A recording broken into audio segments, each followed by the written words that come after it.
Yeah, those physical therapists have no problem pushing you beyond the limits of what you want to do. And they will do it not just by yelling at you, they'll physically make it happen. And it's like, oh, dude, don't do that. But anyway.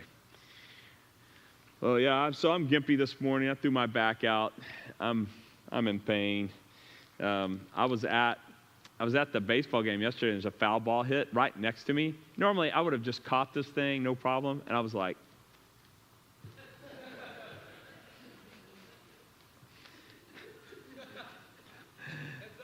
yeah, I was like, yeah, everybody just clear out, Normally, I would have just snagged the thing, no problem, and I'm just going, I'm just going to let that bounce.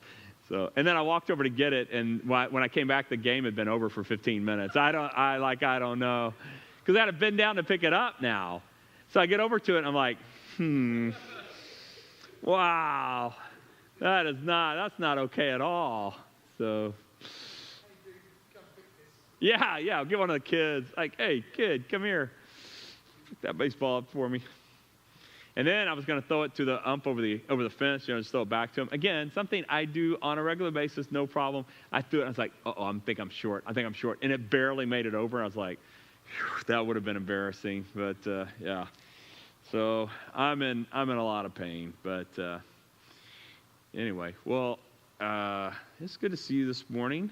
It's been a busy weekend. Austin graduated Friday. That was cool. Jonathan Phipps was at the same graduation. He texted me on Wednesday going, hey, I know it's short notice, but I just wanted you to know I'm graduating Friday at 10 a.m., and I want to know if you wanted to come. I said, I'll be there. I'm there, man. And it was cool because when they called his name, your family is supposed to stand up. Your parents, brother, sister, and all that. When they called his name, I stood up. Kim and I stood up.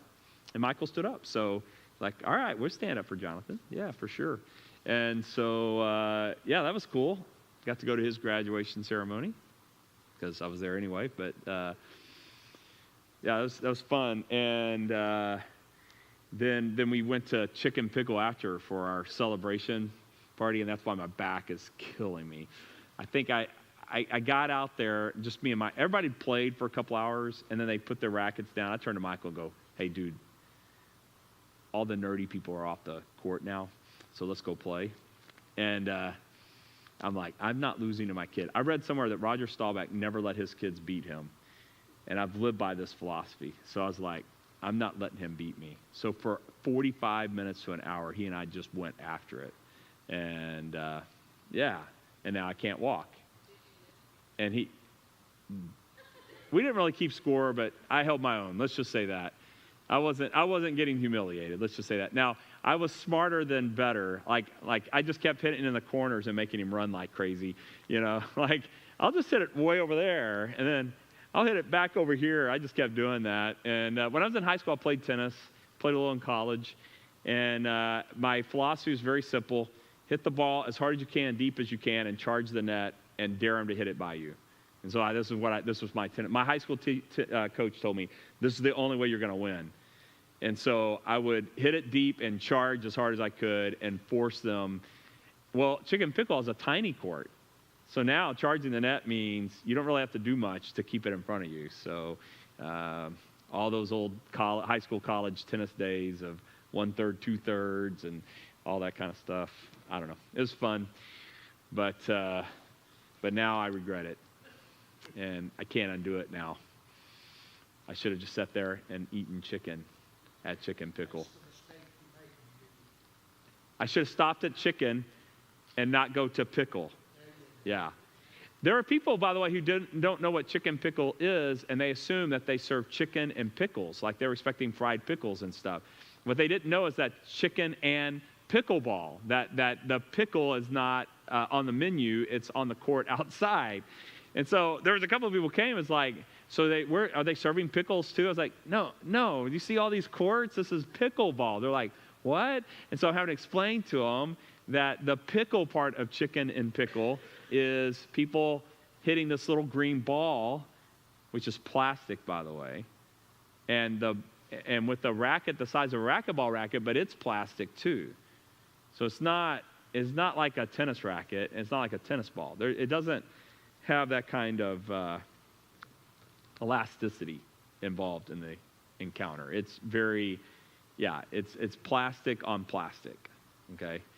And so yeah, the chicken pickle, the pickle stands for the pickleball.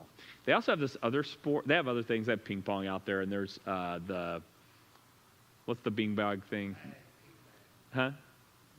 Yeah, what do you call that though? The cornhole. Yeah, they have that. Yeah, and then they have foosball. They have stuff like that. But they have this other game. I've never seen it before. You take a volleyball thing, and then there's a net. But then on the other side of the net, there's 6 trash cans that are set in a triangle shape, and your job is to somehow, each of those trash cans are worth different points, and as you sink them, you pull the trash can off. Your goal is to clear the trash cans from, the other side faster than they do from yours. You've ever seen this before? And so some would do the volleyball thing on it, but most of them just kind of threw it. And I'd never seen this before. But they had a couple of courts for that, where they would have they were green-colored volleyball size, and they would just throw them into the trash cans.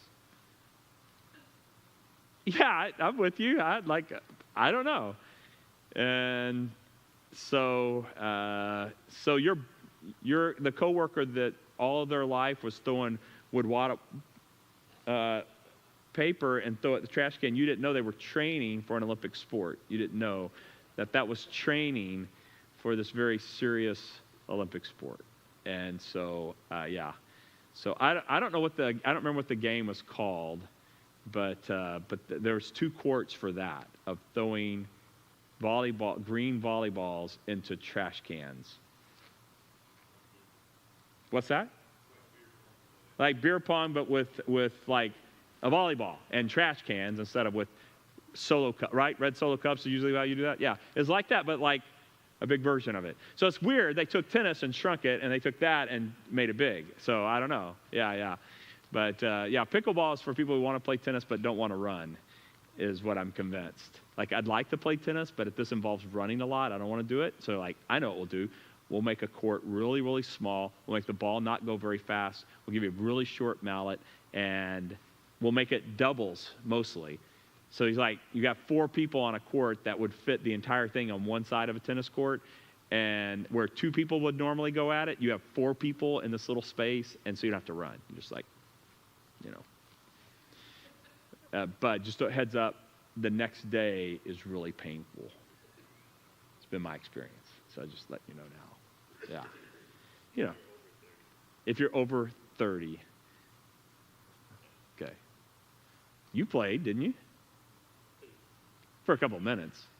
I stood on the court and swung. Oh, okay, all right.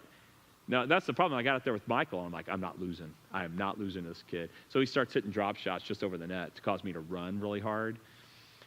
One time I couldn't stop. I ran right into the net and almost went almost flipped over it. I was like, bro, I could have gone to the hospital right then over chasing a green plastic ball. What is wrong with me?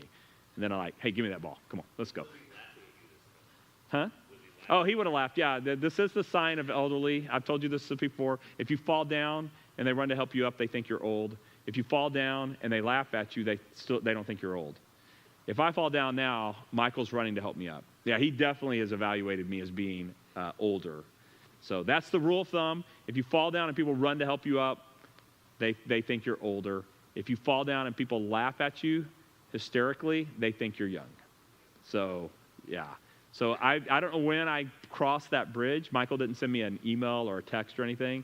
But when I slipped on the ice back in February, he came over and was like, are you okay? I was like, darn it, he thinks I'm old. If I looked back and saw him and he'd been like just, belly laughing, I would have still been in pain, but I would have felt better about his view of me. Because I've been like, okay, he doesn't think I'm old. But he came over like serious face, like, do we need to go to the hospital? All of that. He was all in. So that was very disheartening. More disheartening was that I fell on the ice, but second to it, pretty close, was he thinks I'm old enough that he came over and looked down at me like, are you okay? Like, Oh, man. So, what's that? Oh, yeah. Yeah, I broke my tailbone. I fractured my tailbone. Yeah, yeah. He saw, I bounced on the concrete. I bounced. I don't know if you know this, concrete's not necessarily all that elastic. So, I did this, and I think Michael was like, dude, that's not good. I'm looking at it in my head. So, yeah. Oh, well, that's the way it goes. All right, so book of Revelation. Speaking of war, there's a war, daily war we fight with age in the world and our bodies. But there's a global war that's coming, right? All of us have this, everyone in this room, I don't know. Some of you guys are really young. But anyway, most of us in this room have battled with the physical body, getting a little bit older, right? You wake up and the back hurts a little bit, knee hurts a little bit. Bill, have you experienced that a little bit? Yeah. So much so someone starts putting a replacement in your, knees and hips and stuff like that.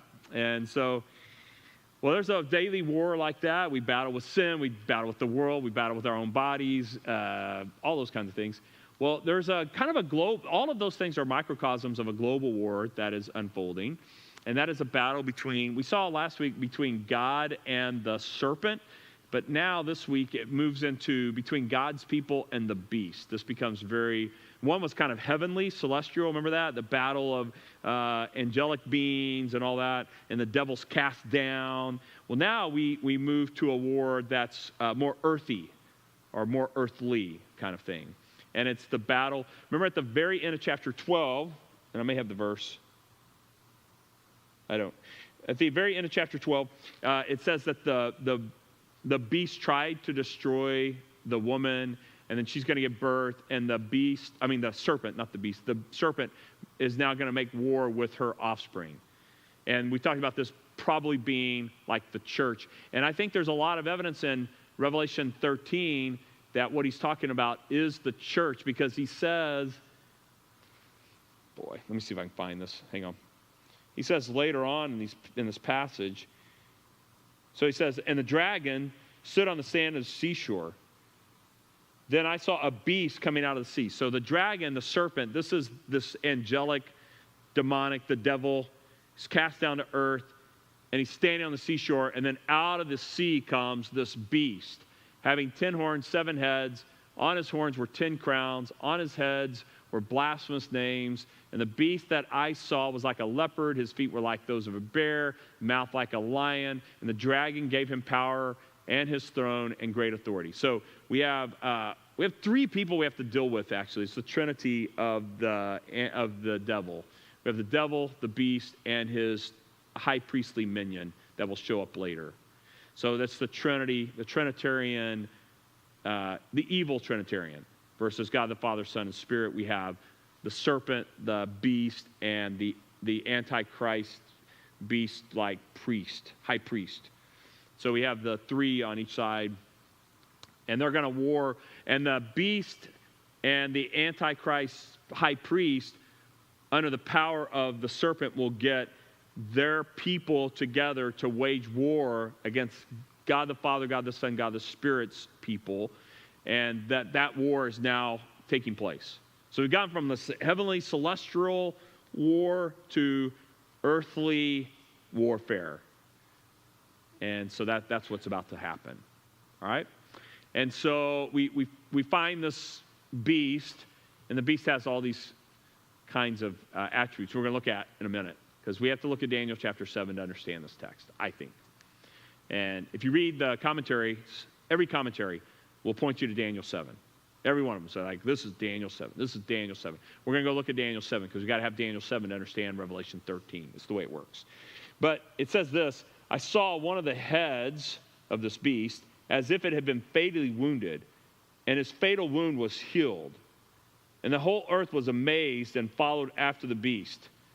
Now, this is weird because, we don't know this fatal wound. We don't know, but something happens that's both I think, tragic and sympathetic, but also amazing, so that people feel sympathy, but then feel a sense of amazement or wonder, and that helps lead to this following after. We don't know what this is. We can speculate. I've heard all kinds of speculations. To the Left Behind series, the dude gets shot and survives it, right? And he's shot on worldwide TV. And everyone's like, oh, he's dead. They feel a lot of sympathy for him, but he doesn't die, and he survives it. So every time there's some kind of assassination type thing in world history with this interpretive lens, people go, oh, maybe he's the Antichrist, you know? So you get people like Ronald Reagan survived assassination, like, oh, maybe this is the Antichrist or something. And so there's been a lot of speculation on this. I don't know. It's hard to know. I think when it happens, or if it's a future event and it happens, I think we'll go, oh, that's what that's talking about. Between now and then, got no idea. So I'm just saying, like, I think we're going to have to watch this unfold to have a feel for it. So who is this beast, or the head of one head of the beast that is fatally wounded but survives it?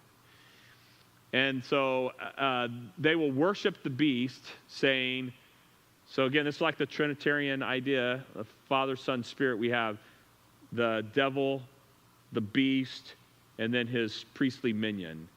And so they're going to worship, to the honor of the serpent, they're going to worship the beast, the second member of this unholy Trinity. All right?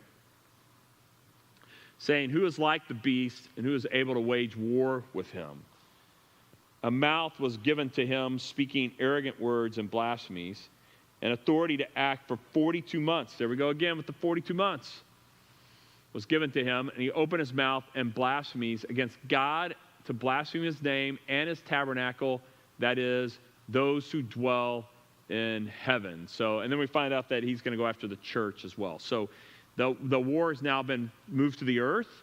There's a battle in the heavenlies. The serpent is cast down. The serpent's like, I'm going after God's people.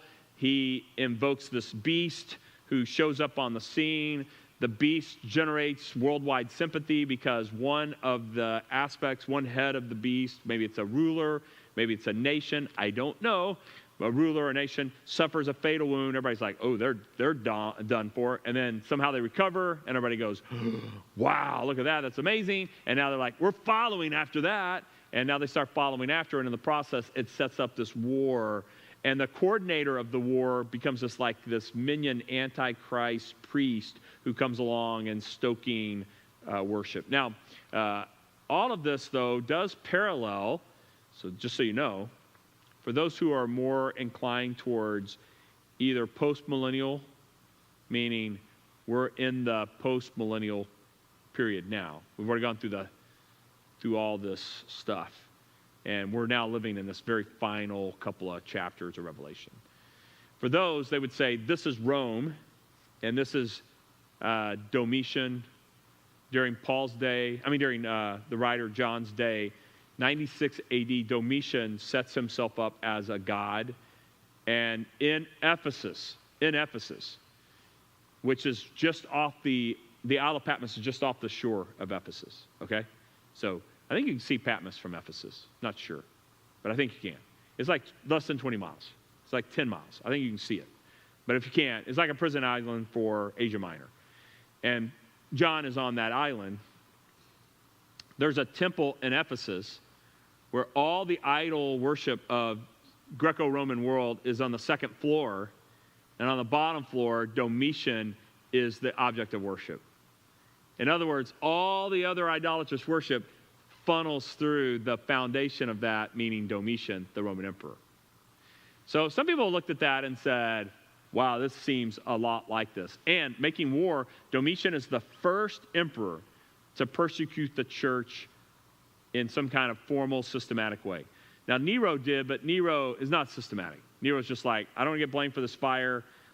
Let's say the Christians did it, round them up and kill them.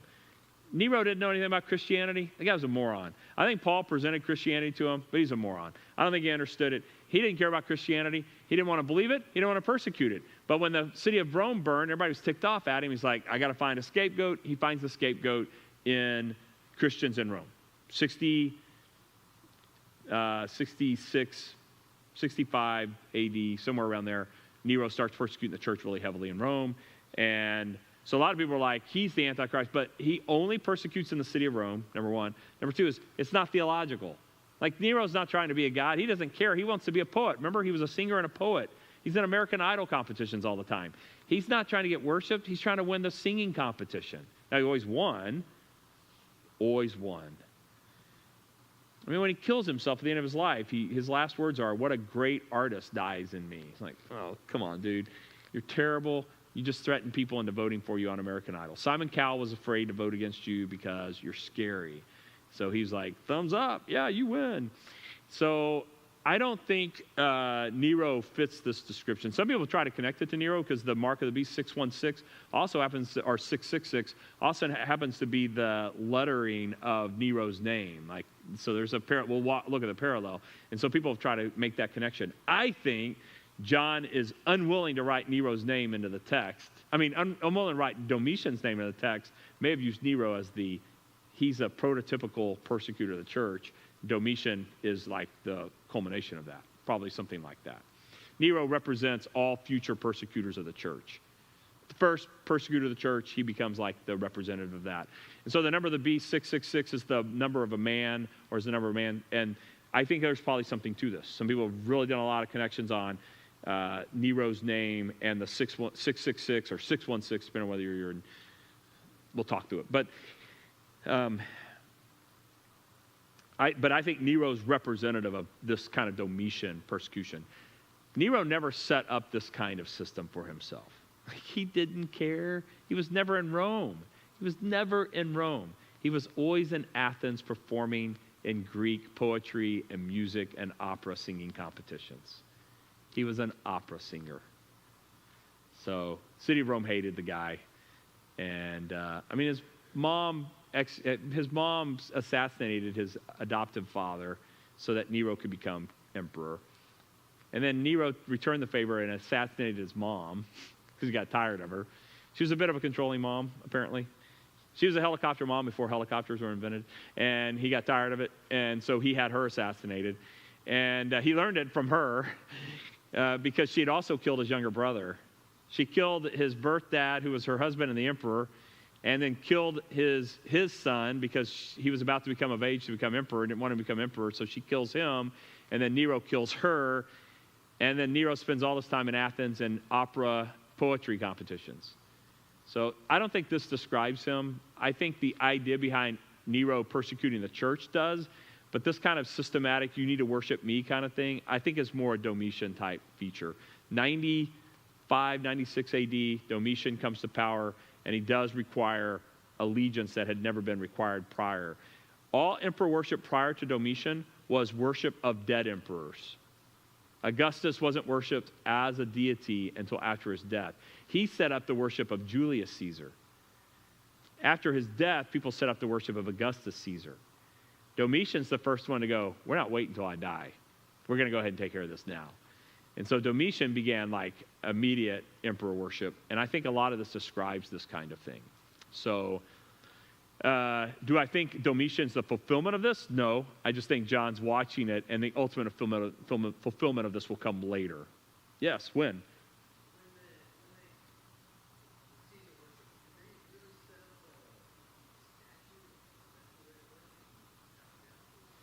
Yeah, so as the imperial worship advanced beyond Domitian, it's limited. What he would do is put himself in a temple with other deities, but make it funnel through him.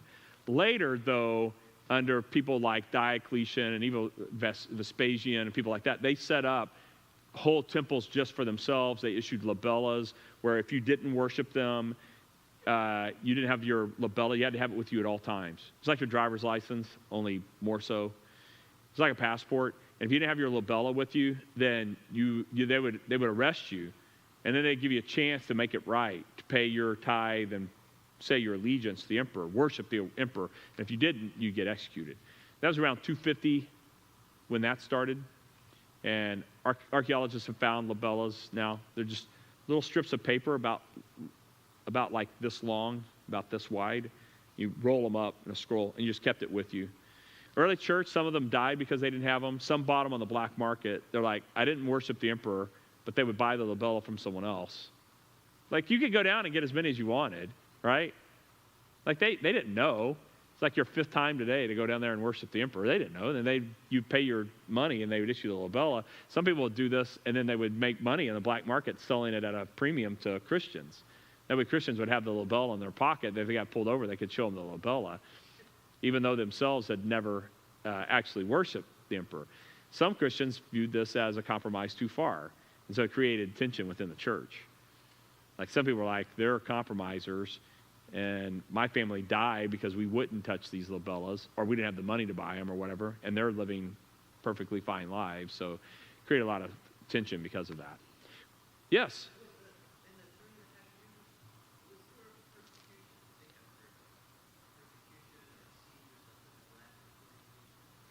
Yeah, so there's a lot of attempts on the 42 and the 7 years, 42 months and 7 years, both the half a period and the whole period, to map them to various events.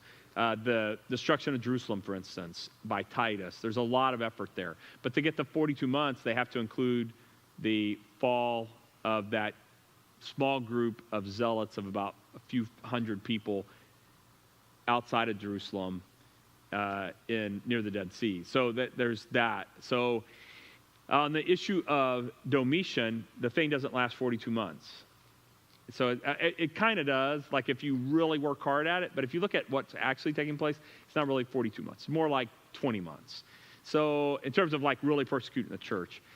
So all those attempts, every time I've looked at them historically, I've always found myself to go, maybe, but that seems like a little bit of a leap.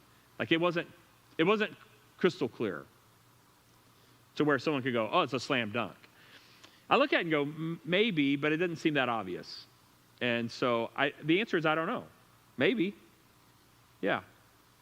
If you're referring to the Domitian idolatry and the worship of Domitian and the persecution of the church because of it, a lot of people try to turn that into 42 months. And then there's a lot of people who try to do that with the destruction of Jerusalem with Titus. But that doesn't last 42 months. It lasts like 18 months. But then there's this long at Masada, this long siege of Masada. And they go, see, now we get to 42 months. I'm like, the fall of a few hundred people at a cave on the Dead Sea doesn't warrant adding into that 42-month period, I don't think. The zealots that were there, none of them were, anyway, it just wouldn't meet that pattern, I don't think. But there's been lots of attempts to do that. And maybe they're right. I'm just saying, I just didn't see the pattern.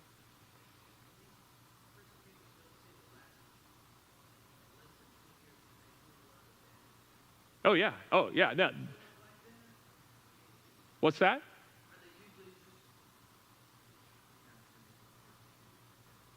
Well, yeah.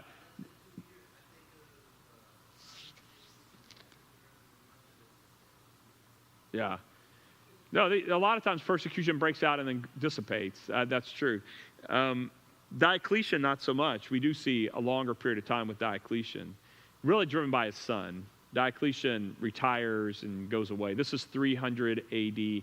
Diocletian splits the empire into two parts, and he and his son over one, and there's a emperor and a junior emperor, and on the other side, there's an emperor, and the junior emperor is Constantine's dad.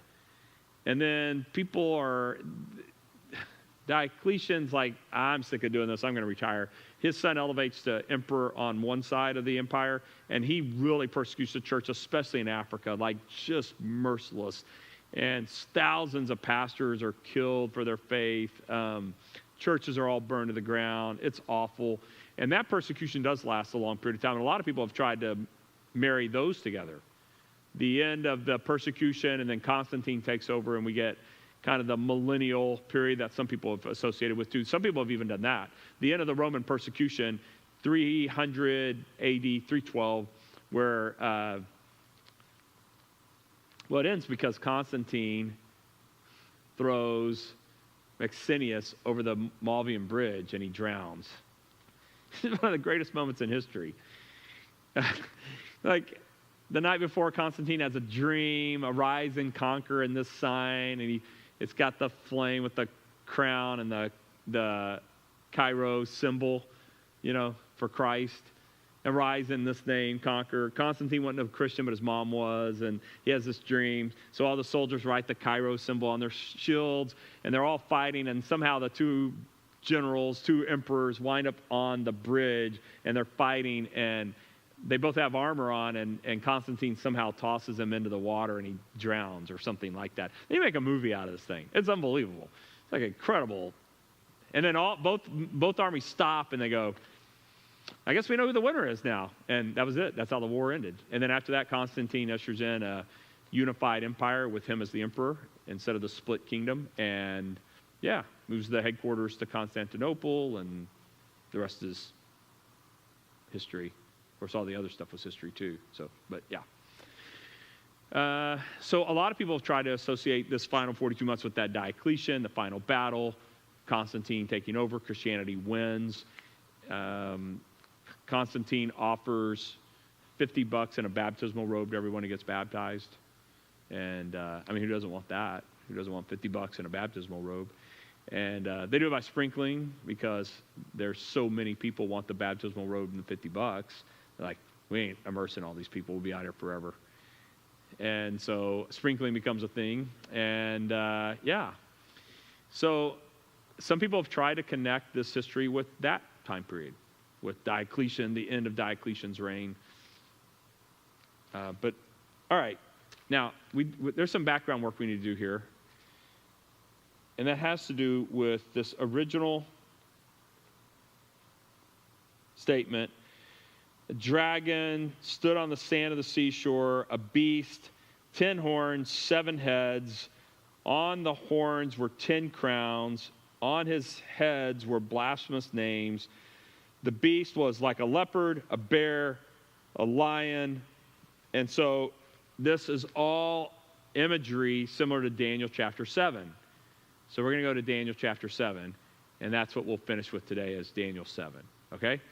Daniel 7, in the first year of Belshazzar, king of Babylon. So Belshazzar is the great-grandkid of Nebuchadnezzar, I think.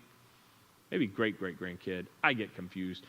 Belshazzar, though, he's the one who the Medo-Persians defeat. And remember he's partying one night, and he sees the handwriting on the wall. People make that reference all the time. Like, I saw the writing on the wall. Like, do you know where that's from, right? It's from the Bible. You know you're quoting from the Bible, right? So I saw the writing on the wall.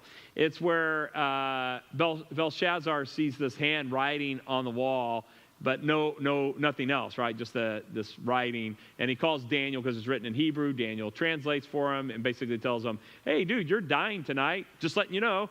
And Belshazzar's like, oh, that's too bad. And what the Medo-Persians do is Nebuchadnezzar built this unbelievable city right over the river, and they blocked the river off. And no one noticed, like, the water's going way down. But anyway, they blocked the river off, they reroute it a little bit, and they block it off, and they literally walk right under the wall of the city into Babylon, and they defeat the Babylonians without actually doing much of anything. I mean, so the people of Babylon, by the way, were sick of Belshazzar. So when the Medo-Persians took over, they're like, yes, thank you. This guy's a moron. So, so they didn't get a lot of resistance because of that, too. Belshazzar was so busy drinking and partying that he didn't have time to govern. But in the first year of Belshazzar, king of Babylon, Daniel saw a dream and a vision in his mind as he lay on his bed. And then he wrote the dream down and told the following summary of it. Daniel said, I was looking in my vision by night, and behold, the 4 winds of heaven were stirring up the great sea, and 4 beasts were coming from the sea. Sound familiar? We got beast and sea going on here. The first beast was like a lion, but had wings of an eagle. I kept looking until its wings were plucked, and it was lifted up from the ground and set on 2 feet like a man. A human mind was also given to it. And behold, another beast, the second one, resembling a bear. And it was raised up on one side. 3 ribs were in its mouth between its teeth. And it said, arise, and they said this to it, arise, devour much meat. After this I kept looking, and behold, another one, like a leopard, which had on its back 4 wings of a bird. The beast also had 4 heads, and dominion was given to it. And this I kept looking in the night sky and vision. Behold, a 4th beast, dreadful and terrible, extremely strong. It had a large iron teeth, and it devoured and crushed and trampled down the remainder with its feet. And it was different from all the other beasts that were before it, and it had 10 horns. Sound familiar? So here's the difference, is in Revelation, this is all one beast. It's not 4 different beasts. It's one beast. And some people are like, Daniel's talking about the same beast of Revelation. I don't think so. I think the book of Revelation is the culmination of all of those empires in one single beast. Now, what are the 4 empires? What are they? Well, Babylonian, Medo-Persian, Greek, and then the Roman, I think, are the 4 empires, right? And we've already had allusion to these 4 empires before. Remember Nebuchadnezzar's dream, right? He has a dream. He's so smart. They're like, tell us the dream, king. He's like, nope. No, how are we going to interpret it without telling you? He's like, I know you guys. If I tell you the dream, you'll make something up. So I'm not telling you the dream. You got to tell me the dream and the interpretation. So you can tell me what I dreamed, and then I'll trust your interpretation. And they're like, no one can do this. And remember, then Daniel comes in and is like, hey, don't kill anyone. Give me a night to pray. See if God will reveal it to me. Comes back the next day, here's your dream. Nebuchadnezzar's like, ooh, he knows the dream. It's pretty smart by Nebuchadnezzar, by the way. I think he'd been around these guys and known that at times some of the, priestly people in the Babylonian Empire were totally making it up, right? I think he'd been around them enough to know, you're faking. You don't know anything. You say you know what God's saying or whatever, or you say you have this divine input. Like, you don't know anything. So he's like, I'm not going to believe you unless you can tell me the dream. Then I'll trust your interpretation. Well, so Daniel comes in and interprets it. But in that dream, remember, it's this massive statue, and it's got 4 parts, right? And again, it describes Babylonian, the Medo-Persian, the Greek, and then the Roman Empire is the bottom. Remember, it's a feet of clay and iron mixed together, right? So this allusion comes up a lot. The Greek Empire also makes a showing in one other vision Daniel has. The she-goat, and then it's got the horn, and then it's broken off in 3 horns in its place, or the 4 horns in a place, which describes the Ptolemaic, Seleucian, Macedonian, and Greek empires that split after Alexander the Great dies. We get that even here. Sorry, I skipped forward a little bit, but it had 4 heads, and dominion was given to it.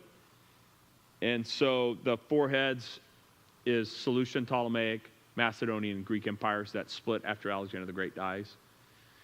And that's alluded to again in Daniel chapter 8, where we find that vision again. And so he keeps looking. It says, while I was thinking about the horns, behold, another horn, a little one, came up among them. And the 3 of the previous horns were plucked out before it. And behold, this horn possessed eyes and like human eyes, and a mouth uttering great boasts. And a lot of people have attributed this to the Seleucian king, Antiochus Epiphanes, who comes and makes war against Israel, and he's blasphemous, remember, and he sets up worship in the Holy of Holies to a pagan deity, and they sacrifice a pig on the altar and all that kind of stuff. Probably what people have attributed to this. I kept looking until thrones were set up, and the Ancient of Days took his seat. His garment was white as snow, and his hair like the head of pure wool. His throne was ablaze with flames. Its wheels were burning fire. A river of fire was flowing and coming out before him. Thousands upon thousands were serving him, and myriads upon myriads were standing before him. The court convened, and the books were opened. Then I kept looking because of the sound of the boastful words which the horn was speaking. I kept looking until the beast was killed, and its body was destroyed and given to the burning fire. As for the rest of the beasts, their dominion was taken away, but an extension of life was granted to them for an appointed period of time. I kept looking in the night visions, and behold, with the clouds of heaven, one like the Son of Man was coming. And he came up to the Ancient of Days, was presented before him, and to him was given dominion, honor, and a kingdom, so that all peoples and nations and populations of languages might serve him. His dominion is an everlasting dominion, which will not pass away, and his kingdom is one which will not be destroyed. Now, so here's the problem. The book of Revelation is describing a single beast, a final kingdom that will be the culmination of all of these. The book of Daniel sees them individually, and this final boasting from this one horn, which I think was probably a reference to either a Roman emperor like Domitian, Diocletian, or something like that, or to Seleucus, the Seleucian king, Antiochus Epiphanes, who makes blasphemy and destroys the temple, that kind of thing. Not sure, but this culmination of these beasts. And probably the book of Revelation, I think, is thinking about something future where all of those beast are merged into a single empire, represented by the single empire, and ultimately makes war against the people of God, sets himself up as an object of worship, those kinds of things. But the book of Revelation is not in isolation. It is repeating much of what's in the book of Daniel. Very similar imagery. And so there's lots of parallels here. So these are about kingdoms. These are about kingdoms emerging over periods of time. These are about kingdoms that set themselves up against God and against his people.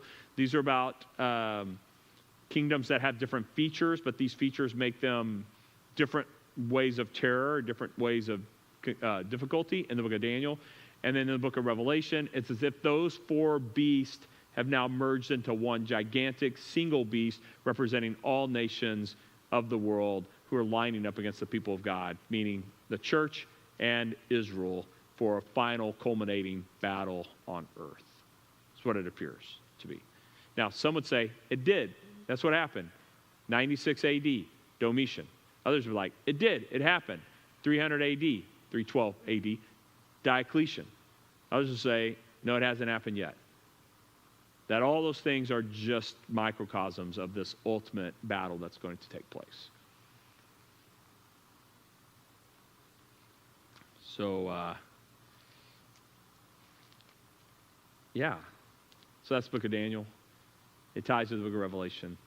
So just so we know, Revelation is not coming out of no historical or textual context. He's writing. This vision he's seeing would be very familiar to both John and his readers, having studied the book of Daniel. All right? Comments or questions? I'm not attempting to resolve the timeline for us today. I think this is probably yet future, but I think there's a good case to be made by those who don't. Postmillennials have a pretty good case to make here. Preterists, I think less so with preterists, but postmillennials definitely have a case to make here. All right. Well, we're set up now for next week. That's the background work for this one. All right, let's pray together. God, thank you for your mercy and grace, for your presence, your everlasting mercy over us. I pray we glorify you through the exalting of your Son, Jesus Christ. We pray these things in the name of Christ. Amen. All right, you guys, blessings on you. Have a good